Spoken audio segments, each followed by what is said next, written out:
Welcome to this edition of Highliner News. I'm Kendra. And I'm Coy. Most of us spent our summers relaxing or working.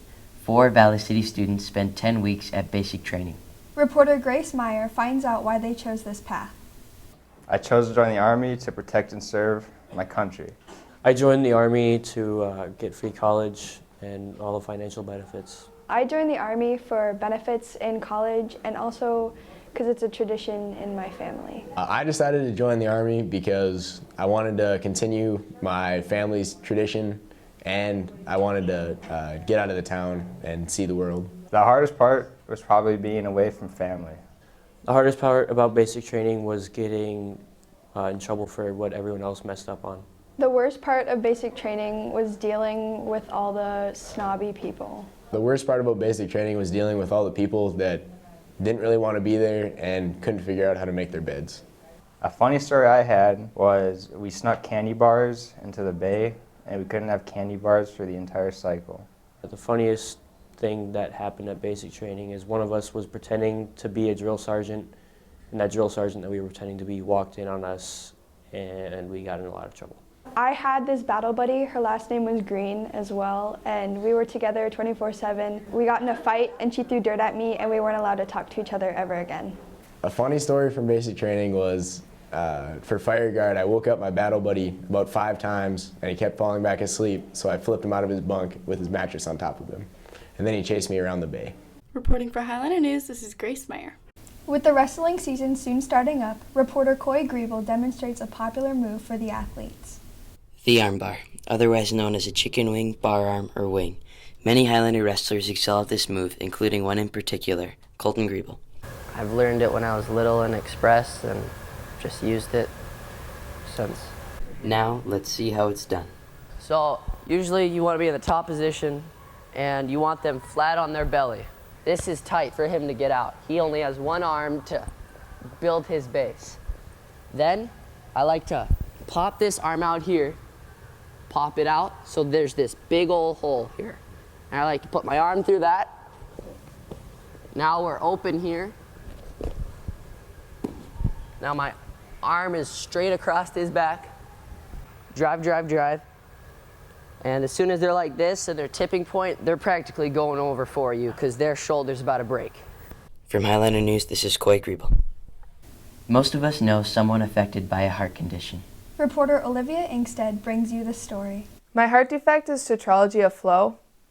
When I was 5 months old, I was sitting in the car with my mom, and she looked at me, and I was turning blue. So then she took me to the hospital, and they said they needed to bring me to the cities. When we got there, the doctors told her that I needed immediate open heart surgery. So from there, I went straight into surgery.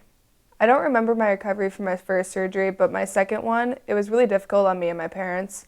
For me, I was not allowed to go to the bathroom by myself. I wasn't allowed to walk. So a lot of those aspects took a toll on me mentally and physically. My heart defect has affected my everyday life. When I was younger, I wasn't able to do physical activity with everyone else, but now I get to live a pretty normal life. 2 of my favorite things my heart defect has brought me is my scar that goes down my chest and the stories I got to hear when I was in the hospital from one of my nurses who was in the circus. So I got to hear cool stories about her swinging and riding on elephants. For Highliner News, this is Olivia Inkstead. You may have seen this foreign exchange student in the hallway. Let's get to know Louisa Holtman. I live in Germany, in a smaller town that's called Hamm. It has a population of 180,000, so that's really way bigger than Valley City, but it's a smaller town in Germany, so yeah. I have one dog. His name is Charlie. He's a golden retriever, and he's going to turn 2 years this month. I meet my friends a lot in my free time, but I do horse jumping twice a week, so yeah. Although there are many similarities between Germany and America, Louisa shares with us the biggest differences. People dress different in Germany. In school, they don't wear sweatpants or leggings or something, so they dress up more. Like, people would judge you for wearing just, I don't know, pajama or something. People are way more nicer here, I think. Like, when you don't know anyone, they just compliment you here. In Germany, they would never do it. Last Friday, it was 21 degrees Fahrenheit, and that's like the coldest that ever happens in Germany. So people were looking weird at me because of wearing a winter jacket and stuff, but that's the coldest I know. Reporting for Highliner News, this is Jada Nelson. From junior high to Washington Elementary, reporter Karina Olson talks to Mrs. Kobang about the change. So during my normal day, mornings are usually filled up with math class, from 4th grade math and 5th grade math, and assisting with that and teaching small groups. Afternoon time is supporting students and bringing them in, making sure kids are getting what they need, and homework room. We're doing a homework room this year and doing that before and after school as well. Definitely the kids. I just love working with kids and helping them and seeing them progress and catch on to concepts and those types of things. That just makes me happy to see that progress. My biggest challenge is just learning a whole new group of kids, names and faces and those kinds of things, and trying to remember that. And I definitely miss seeing all my former students, and that's one thing I miss it more than I thought I would, so I definitely miss seeing all of you guys. So hi to everybody at BCHS. Reporting for Highliner News, this is Karina Olson. Reporter Tucker Johnson introduces you to our new ILC teacher and basketball coach, Mr. Terry. 3 years ago, I told my wife that my dream job would be to come back and coach at Valley City High School. And then I started a basketball academy back at that time called Mr. Basketball Academy. And after this summer, I called up Valley City Parks and Rec and said I want to run a basketball camp here. And then when I was talking to them, they all said, "Hey, would you like to run a basketball camp for the high school?" And I was like, "Why would I run it for the high school? The coach should do that, right?" And they were like, "Oh, we don't have a basketball coach at this time." And I was like, "Oh man." So I talked to my wife, I was like, "Hey, it really is open right now. Would you like to relocate back to North Dakota?" And she was like, "Well, interview for it, and if it goes well, I'll be behind you." So I ended up applying for it and interviewing and got the job offer. Just a little background about basketball. I've been playing basketball all my life, and basically I came back to North Dakota about my 10th grade year, and that's when Jeff Boschee was here, the legend of basketball here in North Dakota. And so I got really motivated to play basketball at that time, and I figured I could probably get a scholarship. So I put a lot of time into it, and then I ended up getting a full basketball scholarship in Texas. Then I had a son, my oldest son, Tyrell, so I ended up moving back and playing basketball at NDSU for 2 years.